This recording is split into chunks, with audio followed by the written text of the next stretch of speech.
He said, adding that the country has a negative emissions record due to its enormous carbon sink, and that is the world's third largest rainforest, as well as the ocean.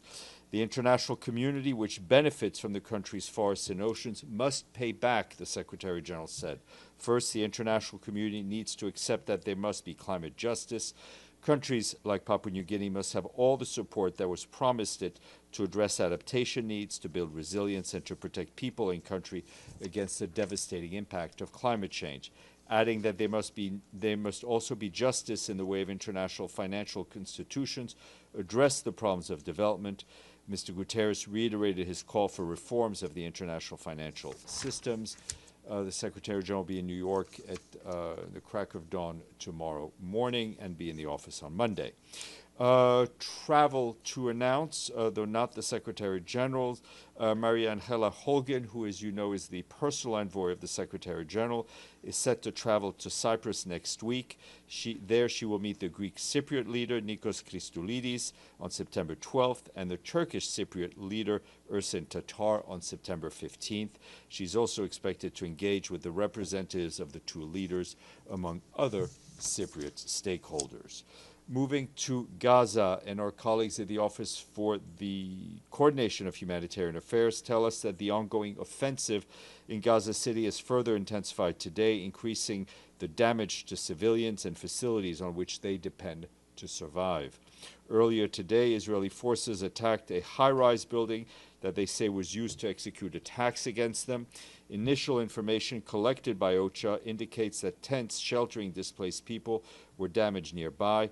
We're also concerned by the announcement that more high-rise buildings will be attacked soon. These developments are forcing increasing numbers of people to flee in a place where just about everyone has already been displaced, often many times, and where famine, as you know, has just been confirmed. Our humanitarian colleagues tell us that in the north, people are simply just exhausted. They can't afford to move south, not only because displacement sites are overcrowded, but also because transport can cost up to $1,000. Between Wednesday and yesterday, our colleagues tracking population movements in Gaza recorded nearly 3,000 movements from the north to the south. That brings the total since October 14th to nearly 41,000. Meanwhile, OCHA also reports that in more parts of the Gaza Strip, Israeli authorities require any movement of humanitarian personnel to be coordinated with them in advance. On Wednesday and yesterday, our teams attempted to coordinate 29 such movements, but 19 of them were either denied outright or initially approved, but then significantly delayed or otherwise impeded on the ground. Only 9 of these movements were facilitated, and 1 had to be canceled by the organizers. Despite the impediments, we were able to collect some fuel and supplies related to water, hygiene, and sanitation from the Karim Abu Salam, Karim Shalom crossing, as well as Zikim, and transfer some other items within the Gaza Strip. Our teams were also able to repair a road in Rafah that's needed to improve the cargo flow in the south, as well, and as we mentioned yesterday, they were able to assess the conditions and needs of displaced people in the north, which are vast. Yesterday, the World Health Organization distributed critical nutritional supplies to support hospitalized infants and patients who are at Al Nasser Hospital in Khan Yunis. These included 4,900 units of infants in high-protein formula and 2,000 feeding components. To respond to famine and malnutrition adequately, humanitarians working in Gaza continue to call for scaled-up, sustained, and safe access so that enough food and medicine can enter the Gaza Strip and reach those who need them. And we also need sustained and unimpeded access directly to the north, and that, of course, includes Gaza City. Turning to the West Bank, where OCHA paints a pretty dire picture, telling us that since January, more than 2,780 Palestinians have been injured by Israeli forces or settlers. That's a 39% increase compared to last year. This includes nearly 500 people injured by Israeli settlers. That's a twofold rise over the same time frame in 2024. As of Monday, OCHA has also documented the demolition of more than 1,150 structures across the West Bank this year for lacking Israeli-issued building permits, which are almost impossible for any Palestinian to obtain. That's a 44% increase compared to the same period in 2024. Turning to Afghanistan, our emergency relief coordinator, Tom Fletcher, said in a statement today that the devastating earthquake is the latest crisis to expose the cost of shrinking resources on vital humanitarian work. He noted that within hours of the earthquake, OCHA's pooled funds OCHA's pooled funds released $10 million to kickstart the response. The de facto authorities have quickly responded, and countries are generously providing relief supplies and critical funding items. But if this isn't enough, Mr. Fletcher warned, stressing that failing to rally resources now will mean deeper suffering and more lives lost. For its part, our colleagues at UNHCR, the UN Refugee Agency, dispatched $4.5 million worth of emergency relief items to Kunar and Jalalabad, including family tents, thermal blankets, and jerry cans, gas cookers, solar lamps, and tarpaulins to assist some 5,600 households. At the moment, though, UNHCR says its stock in Afghanistan is quite low, as the agency has been assisting Afghans returning or forced to return from neighboring countries, mostly Pakistan and Iran. Pending findings from their interagency assessment, UNHCR is assessing availability in its emergency stockpiles in the region, including in Uzbekistan, to meet further needs. You'll hear a lot more about Afghanistan in just a few minutes from our guests. Excuse me. I also want to flag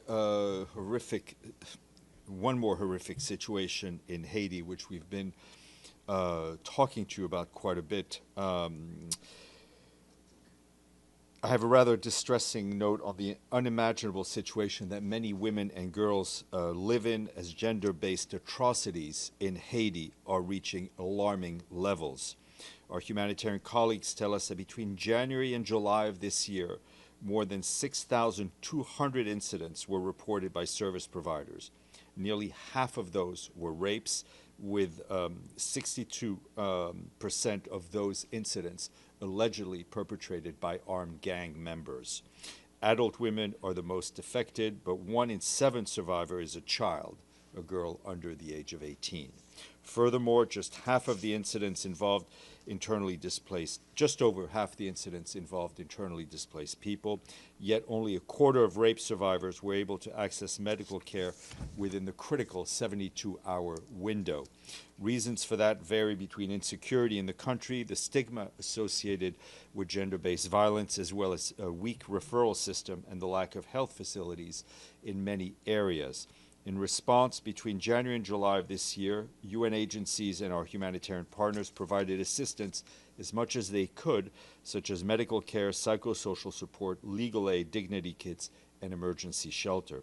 However, services remain heavily concentrated in the capital Port-au-Prince and in the Artibonite department, where most of our partners are based, with other regions, including Centre and Grand Sud, receiving, unfortunately, very limited support. To make things even more complicated, chronic underfunding combined with severe access constraints is leaving the vast majority of survivors without the care they need or the care they deserve. To give you an example of the funding gap, we need $19 million required for prevention and response to gender-based violence in Haiti. $19 million. I think you could buy a number of apartments for $19 million in New York. We've only received 18%, and that's just over $3 million. We can't stress enough that urgent support is needed to expand services to undeserved areas and protect women and girls across Haiti from these heinous crimes.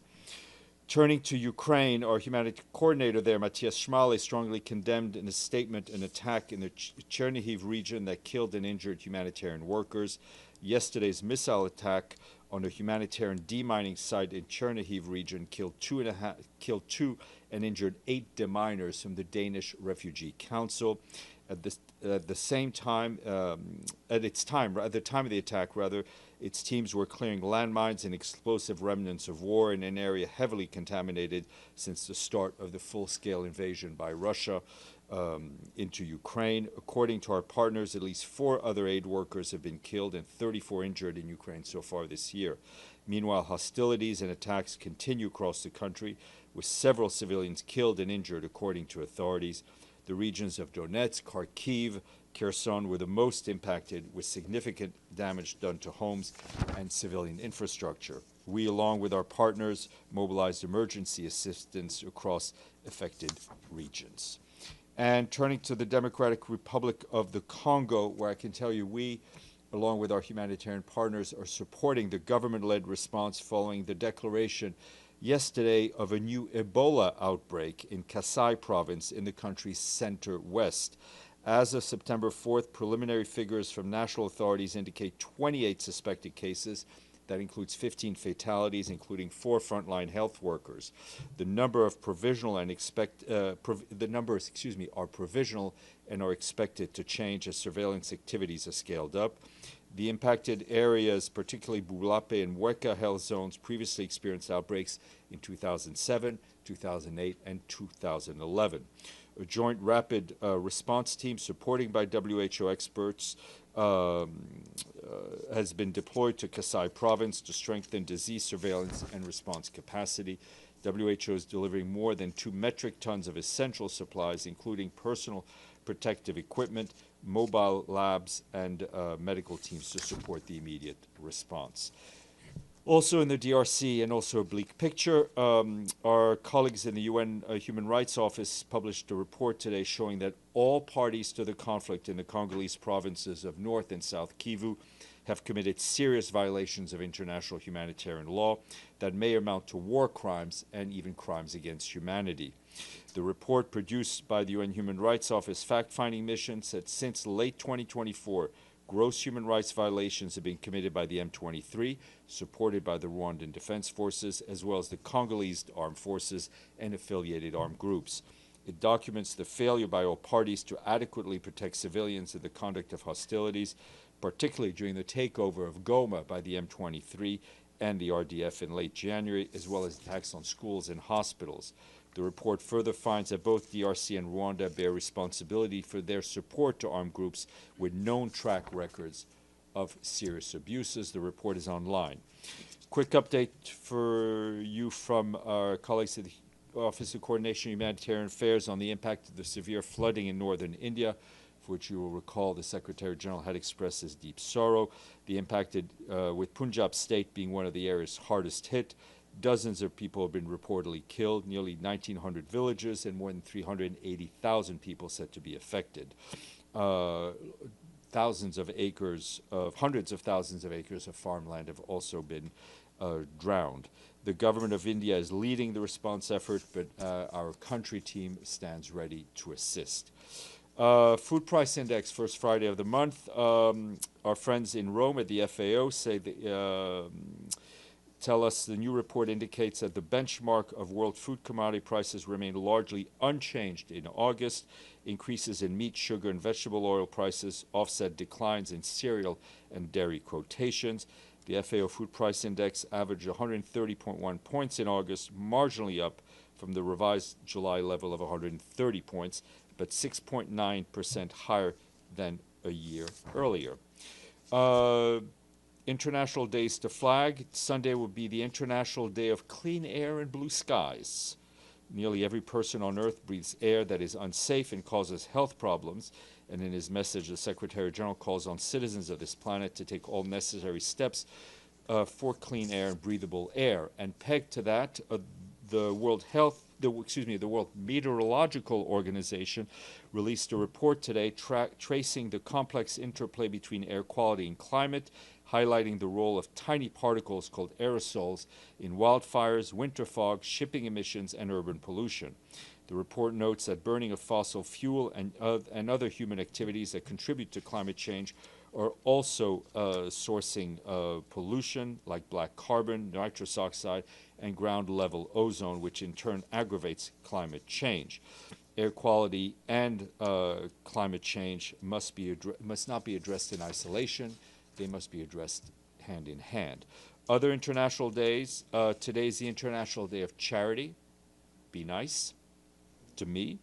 Observed every 5th of September, the date was chosen to honor the anniversary of the death of Mother Teresa. It's a global reminder of the importance of compassion and generosity. And also Sunday is the International Day of Police Cooperation. The Secretary General reaffirms that if technology is used responsibly, it can strengthen the effectiveness, transparency, and accountability of police institutions around the world. And lastly, Sunday is also World Duchenne Awareness Day. Duchenne muscular dystrophy is a rare progressive disorder where muscles become weaker over time. This year's theme is Family is the Heart of Care and highlights the role family members for people play in helping people who are living with this disorder. Money today, which means questions. Two countries paid their regular budget dues. The first country's capital city is considered the second largest French-speaking city in the world after Paris.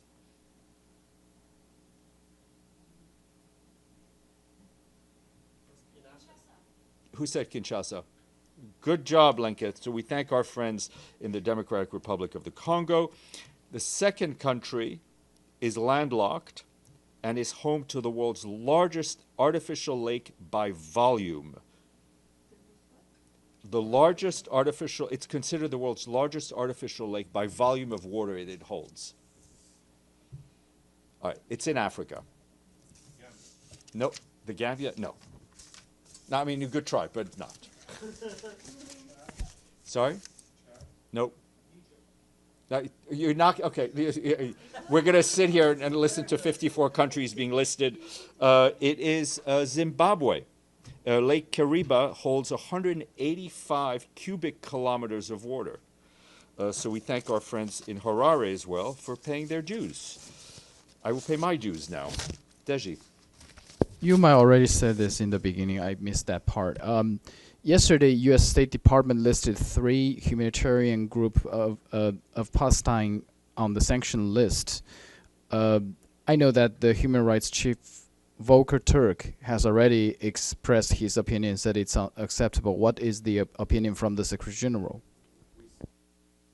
We support, obviously, Mr. Turk and his position, and I think it is quite concerning that we see the increased use of these types of sanctions against NGOs. Pam?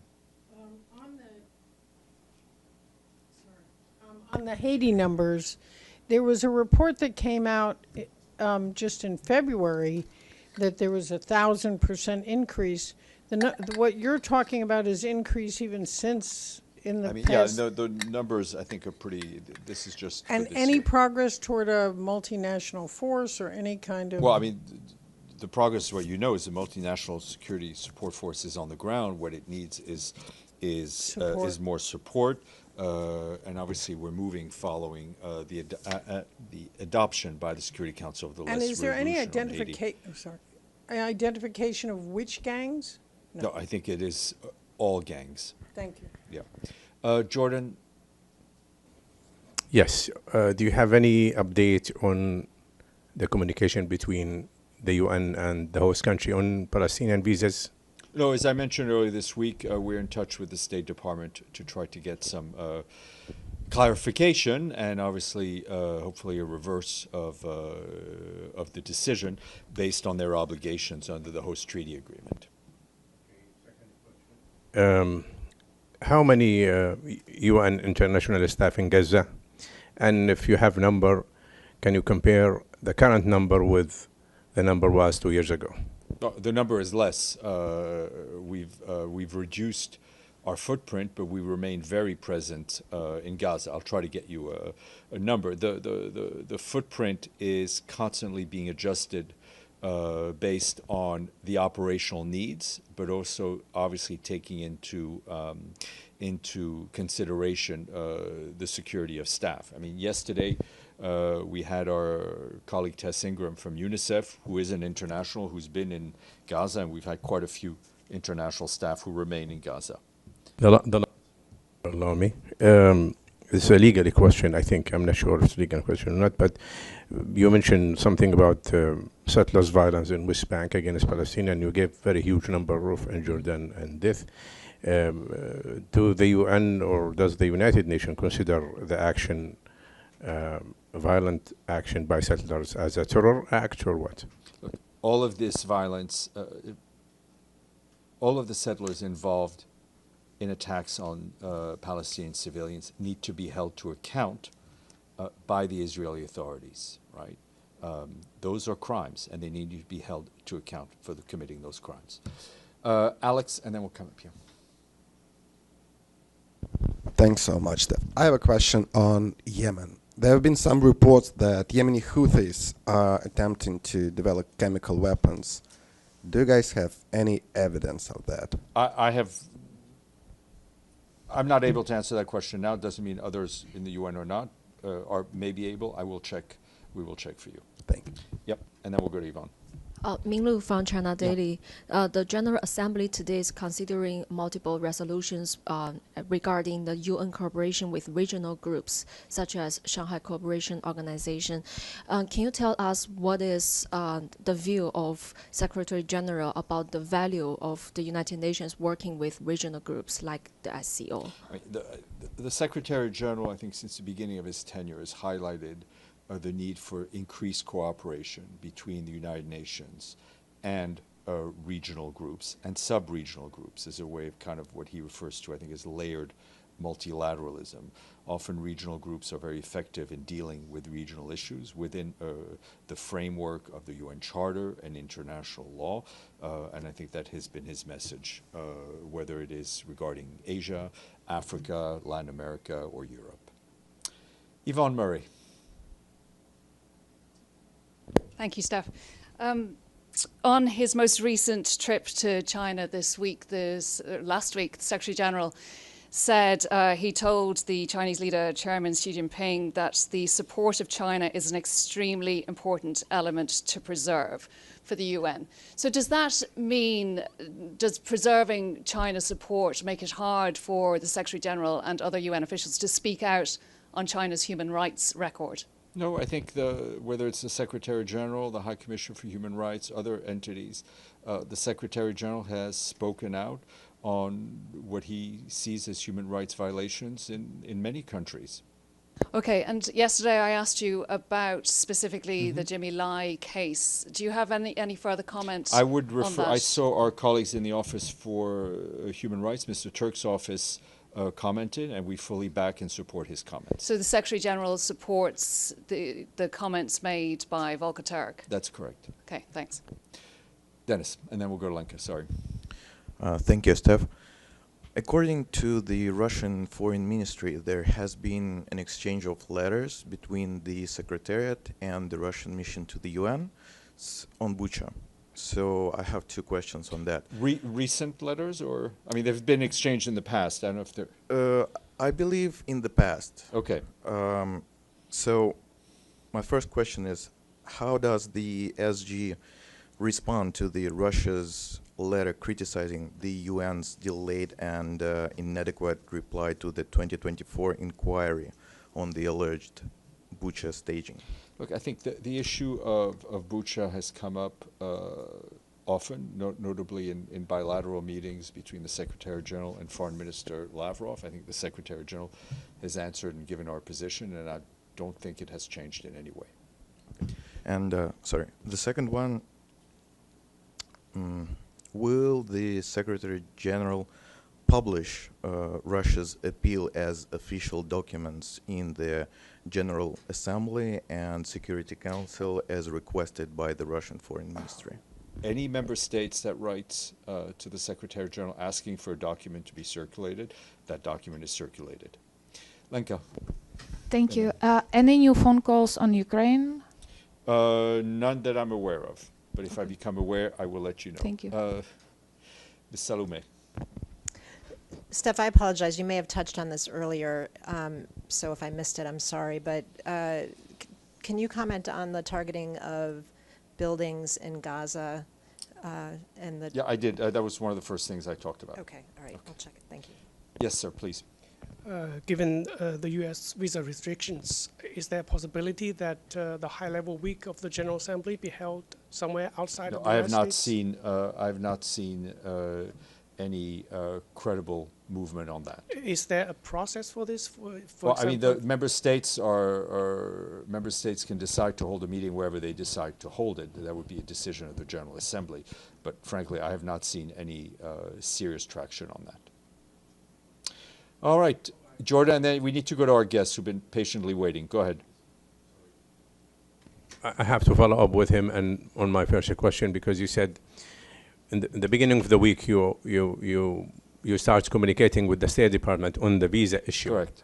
And did you have any answer? Did you, like, is there a hope that they will allow at least I think that's a question you need to ask the U.S. authorities. No, but you communicating, you said I understand. I understand. But did you receive an answer? I understand what you're saying. I'm saying I'm not going to communicate on whatever they may have told us. I think if you want to find out the latest U.S. position, you should speak to them.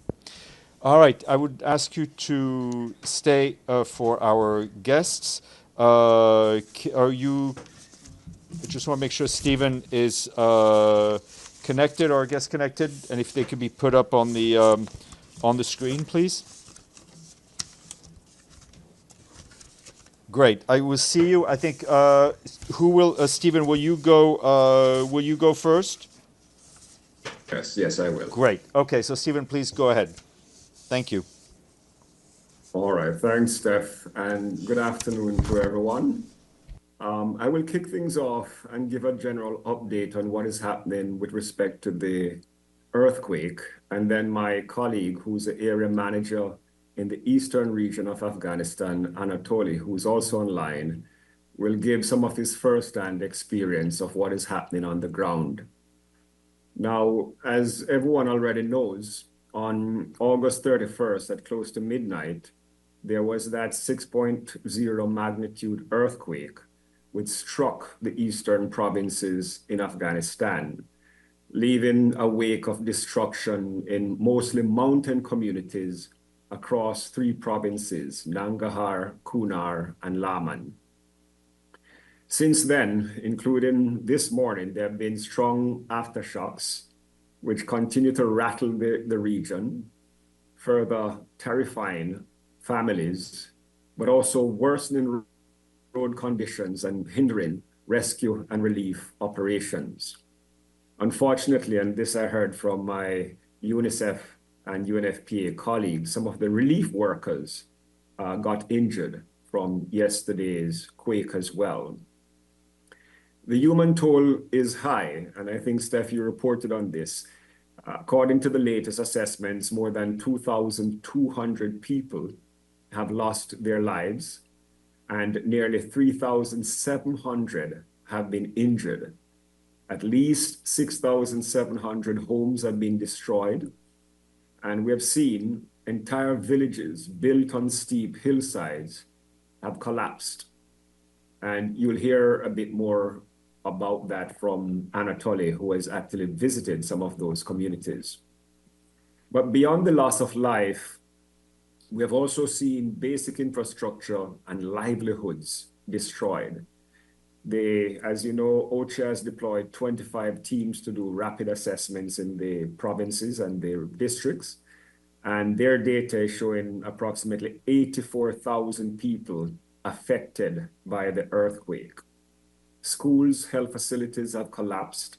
68 major water sources have been destroyed, cutting off access to safe water for thousands of people. And FAO indicates that perhaps close to 1 million livestock have also been affected in some of those provinces, primarily Nangarhar and Kunar. And as usual, it's the poorest households that are living in fragile mud and stone dwellings that have suffered the most. Of course, the humanitarian partners are on the ground. Access remains difficult.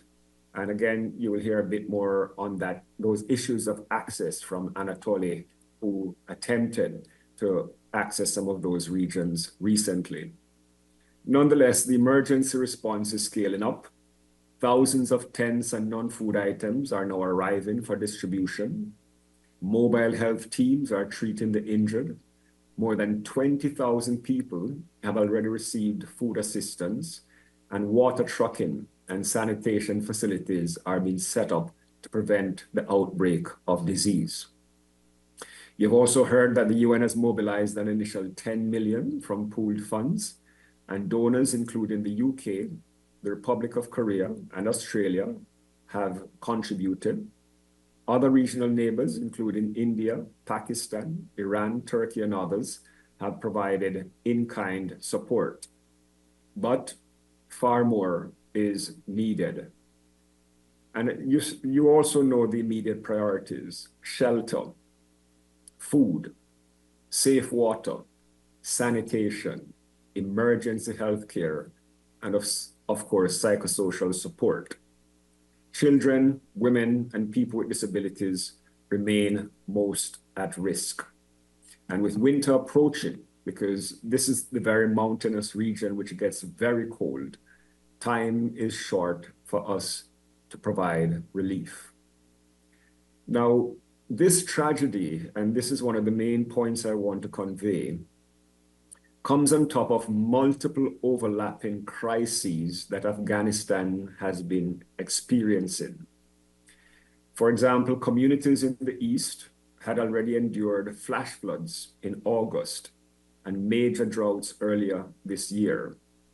Currently, 19 of the country's 34 provinces are facing the worst drought experienced in decades. And you know about the millions of Afghans who are being forcefully returned from Pakistan and Iran. In UNDP, our latest socioeconomic assessment of the country shows that 75% of the population, that's 3 out of every 4 Afghans, are struggling to survive at a subsistence level, meaning they can barely afford to meet their basic needs. As my senior economist here in Afghanistan put it when he was speaking to the New York Times recently, Afghanistan is facing a perfect economic storm. So the region that has been struck by the earthquake is also one of the main areas where returnees are resettling, and they're often in extremely poor housing conditions and with limited livelihood opportunities. Host communities, already under significant pressure, are now facing even greater challenges. And this is why our response must go beyond immediate relief. Humanitarian aid is crucial to save lives today, but recovery and building for resilience must also start now. We need to help those communities clear debris, rebuild homes with safer techniques, restore schools and clinics, but also revive local markets, local businesses, local agricultural activities, and create jobs. UNDP and all partners will be working with the affected communities on what we refer to as community-driven recovery. That means we'll be providing cash for work so families can earn an income while clearing rubble and rebuilding homes and infrastructure. We'll be supporting the safe reconstruction of homes and transitional shelters. We'll also be repairing water systems, roads, and other community facilities. We'll help small businesses and farmers to recover, because we know that without livelihoods, there's absolutely no chance for resilience. We'll, as UNDP, will also focus on providing renewable energy for households and for public facilities such as health centers and schools. And in all our programs, we'll ensure that women, but also the returnees and vulnerable groups are fully included in the rebuilding effort. We've seen that in the past earthquakes, such as in Herat in 2023, this community-driven approach works. And with the right support, Afghan communities will show extraordinary resilience and solidarity. Anatoly told me of what he saw in one village with some of the young men walking over 13 hours over mountain passes to help neighbors in other districts and communities. So I want to leave you with two messages, dear colleagues. First is that the needs are urgent. Tens of thousands of families are living outside in makeshift shelters, and they're fearful of aftershocks. And with winter approaching fast, we need to act equally fast. The second key message is that we must seize this crisis as an opportunity to build back better, to reduce vulnerabilities, to restore hope, and strengthen stability. And this requires not just the short-term humanitarian assistance, but longer-term investments in resilience. But before I conclude, and I saw this in your press statement yesterday, Steph, and some of the questions that were raised, I want to address one of the questions that have come up in my interviews as well with the media, which relates to the restrictions on women and girls in Afghanistan. Yes, those restrictions exist. And yes, they have an impact on our work. They limit our ability to recruit female staff, which is essential to reach women and girls that are in need. And this also undermines the country's longer-term recovery, because the country is excluding half of the population from education, from employment, from public life.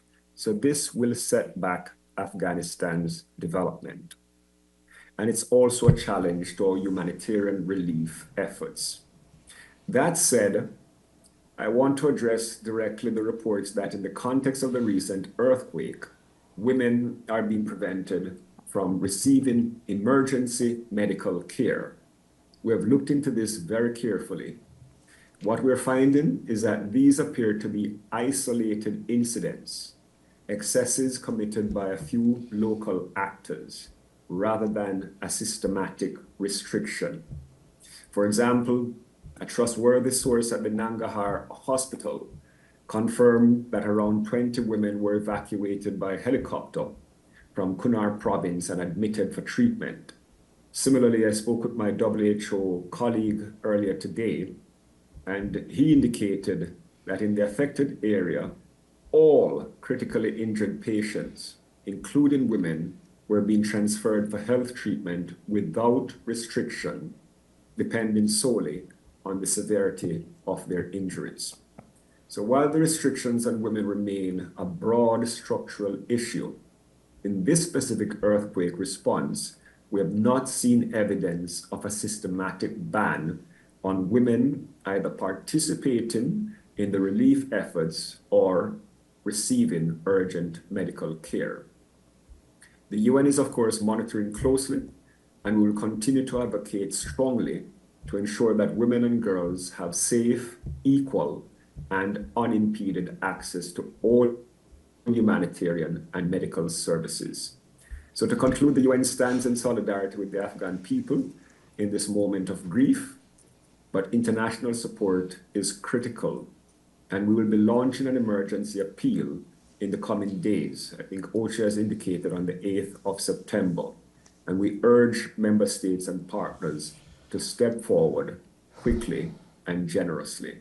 Now let me ask Anatoly just to give 2 or 3 minutes of his first-hand experience from the region. Thank you. Thank you. Thank you very much, Stephen. Anatoly, please go ahead. Thank you, Stephen. Good afternoon, everyone. Greetings from Jalalabad.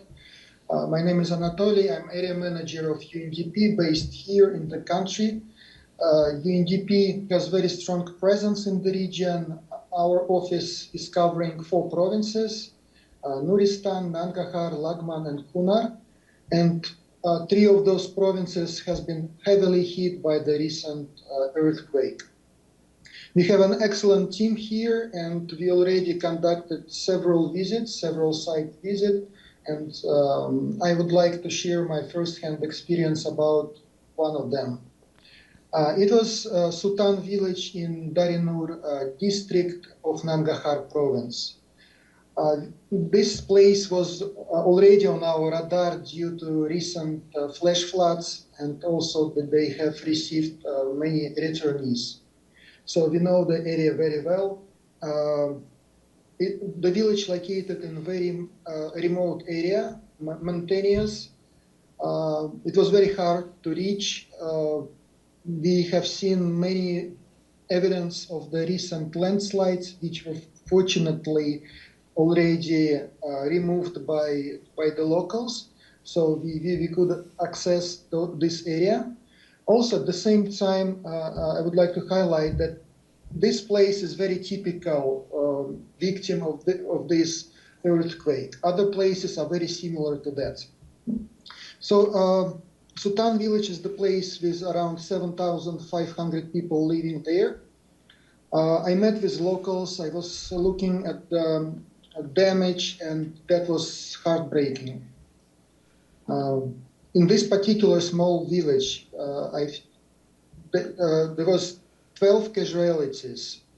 Out of them, 8 were children, small children, and two victims were recent returnees from Pakistan. So those people have been suffered for many years. They went a long way, and now they received another disaster. Besides, we had around 60 people injured in this place, mainly because the buildings are constructed from mud, stone, and wood, as Stephen already mentioned, and those are easy to collapse. The more wealthier people use modern technologies, use concrete, and those buildings are still exist. They are not collapsing, and that's revealed the truth about earthquake. It hits mainly the most vulnerable people. I saw parents who are deeply grieving now. Many of them lost multiple children, unfortunately. Now, entire community is just living outside. They are afraid to come back. More than 300 shelters has been destroyed or damaged, and it's natural that people are afraid to coming back, and because they are afraid that earthquake will repeat again. And actually that happened yesterday when we had another very strong earthquake or aftershock, whatever you call it, and that caused additional damages, multiplying already delivered destruction. Now the number of I received the call from this village, and I can say that the number of injured people raised to 82, and more than 400 houses are now destroyed.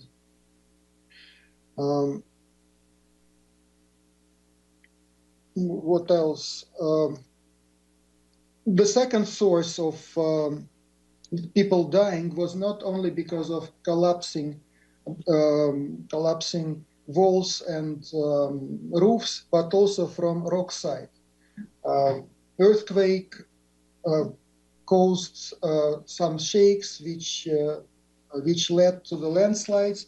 And in one place, 13 years old boy was killed by a falling stone while he was still in bed, and his 2 siblings also has been severely injured. Now rescue operations are still ongoing. There is still many areas which are very hard to reach. People are going there by foot or by helicopter. But even in this very difficult time, Afghan communities are showing very strong resilience. They are very well organized on the local level, and that will make us possible to deliver area-based interventions directly to those communities and directly to those people who are suffering.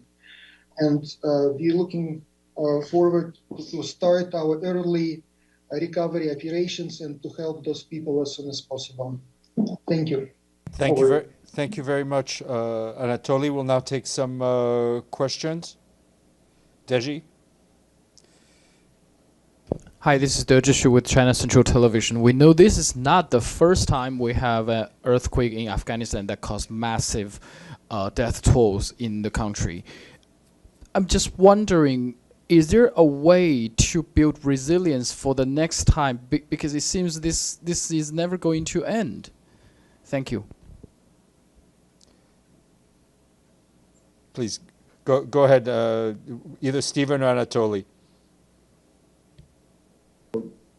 Let me start because no, it's an excellent question. And this is why I mentioned that the building resilience is not a short-term project.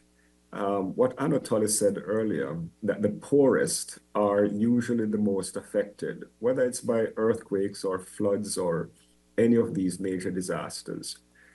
The poorest are the ones who build houses close to riverbanks. And so when there are floods and flash floods, they're the ones who suffer. The poorest are the ones in Herat and here in these villages who have mud houses. The poorest are the ones who don't have assets. And so when there's an economic shock, when they lose their jobs, they have nothing to fall back on. Addressing that requires us to deal with those structural issues of poverty and unemployment in Afghanistan. And this is a context because Afghanistan is one of the very poorest countries in the world. Its GDP per capita is close to the very bottom of the list. The economy today is smaller than it was in 2011. When the Taliban took over and the government collapsed, the economy also collapsed by a staggering 27%.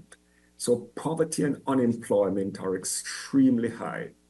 And so the kinds of investments that are needed are investments in job creation, in revitalizing the economy, in providing communities and people with proper health care, with proper education, but also investments in basic social services, in people having access to water and energy. This is what works in every other society, including the developed societies of Western Europe or the US. It is the poorest who are always the one who suffer again and again when a crisis hits. And that's what resilience requires, building in that manner. Thank you. Yeah, Amélie, and then go.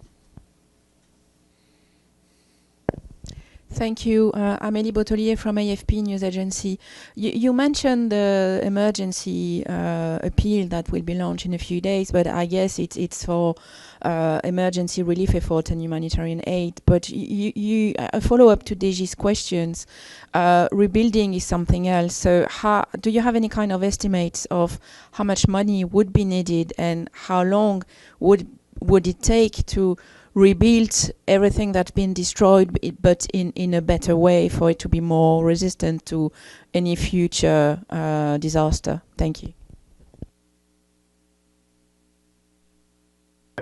Thanks for the question. It's a really great question. Two things. One, within the humanitarian country team here, we have said that we want any flash appeal that goes out to include both the immediate relief and humanitarian assistance component, as well as the recovery component as well. So we expect that flash appeal to include both components. But secondly, I wouldn't want to go ahead of OCHA because there's a coordinated effort being made. I mentioned there are 25 assessment teams on the ground currently that's looking at the needs based on the damages that have been that have occurred. The World Bank is also looking to do its own damage and loss assessment using its methodology. We're using satellite image from the area, and we'll pull all of that data together to address both the immediate humanitarian needs, but also the recovery needs for those communities. For UNDP, we estimate an initial 8 million for the kinds of work we would like to do, including rebuilding shelter, transitional and permanent houses for the communities, rebuilding some of the roads, providing energy, renewable energy for these households, etc. But that's just one small component of the broader picture. But we'll have a complete picture by the 8th of September is the projection from OCHA. Thank you. Yes, please go ahead. Jennifer Levine, Interpress Service. Given Afghanistan's political isolation and that many countries do not recognize the government, how is the UN working alongside the Taliban to effectively provide aid? That's also an excellent question. And the simple answer to it is, when it comes to humanitarian natural disasters or man-made disasters, the humanitarian principles hold: humanity, impartiality, independence. And so we have made this case to the de facto authorities from the very beginning, whether it is dealing with the droughts or the Herat earthquakes or other disasters that have occurred, that these principles are fundamental. Now, the interesting thing is, I think they've learned some of these lessons from the past. We had some difficulties initially, for example, in Herat, getting access for some of our female staff to attend to females in some of these communities. But from what we've seen in this current disaster, they're working hand in hand with us, coordinating very closely.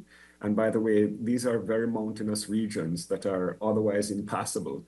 And so we can only get to some of these places using their helicopters and their assets, and they're making those available. But they're also allowing female aid workers to access the regions, usually, of course, with a mahram. And as I indicated earlier, they're also allowing females to be transported to hospitals and health facilities to receive treatment. So I can say it's been almost exemplary in this particular instance. And I guess there's been some growth in that relationship since over the last couple of years, and a full understanding that humanity comes first, tending to those most in need, irrespective of ethnicity, of gender, of anything else. We must provide assistance to those who are in need. Thank you. We'll go online. Iftikhar. Thank you, Steph. Thank you, Steph. Sir, this is Iftikhar Ali from Associated Press of Pakistan. With all the roads damaged in the impact area, how are you delivering aid to these survivors? Anatoly, do you want to speak to that? Yes, many roads still are locked. As I mentioned, they are very poor quality initially, even before the earthquake. They were unpaved, and there is no protection against landslides. Now, with the support of the de facto authorities who providing the heavy machineries, those landslides are being removed, and all humanitarian assistance now starting to reach those areas. I also know that they use helicopters to deliver some medicine, some essential medicine to the affected areas as well. And also they deployed military forces to go there by foot and to deliver needed support in this way. Thank you. Thank you. Thank you very much. Any other questions? Thank you all. Stephen, Anatoly, thank you so much for joining us. I know it's very late there and you guys have a lot to do, but we hope to welcome you back soon. Thank you all. Thank you. Take care. Thank you. Bye-bye.